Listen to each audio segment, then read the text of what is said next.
बूढ़ा औकाब आसमान की बुलंदियों को चीरता हुआ उड़ रहा था। उसकी एकदम से नजर पड़ी जमीन की तरफ तो एक नौजवान औकाब खंबे के ऊपर बैठा हुआ था।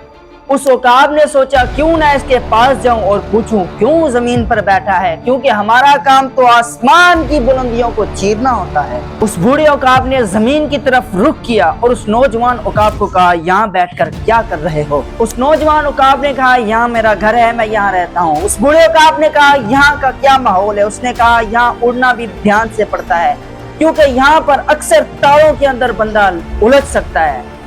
थोड़ा सा बंदा हिचकिचाया तो बिल्डिंग के अंदर लग सकता है। यहाँ पर कौवे भी तंग करते हैं, लोग हमें यहाँ बाज के नाम से जानते हैं। ये भी दर हकीकत है कि हम बाज की तरह दिखते हैं। वो बूढ़ा औकाब कहने लगा, हम पैदा ही बुलंदी के लिए हुए हैं, यहाँ पर यूं रहने के लिए नहीं।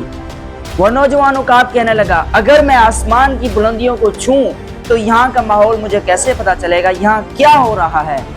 उस बूढ़े औकाब ने कहा, एक बार तुम बुलंदियों को छू कर देखो, तुम्हें यहाँ की सब कुछ बातें, मसले, मसाइल भूल जाएंगे।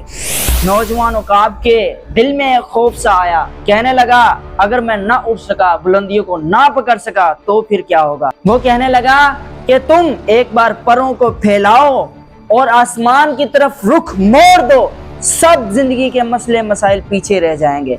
फिर उसके बाद फिर वो नौजवान औकाब अपनी पहली मंजिल, अपनी पहली प्रवास के लिए तैयार खड़ा था। सारे मसले मसाइल छोड़कर वो तो अपनी मंजिल की तरफ रवाना होने लगा था, परों को फैलाते हुए, सारे मसले मसाइल छोड़ते हुए।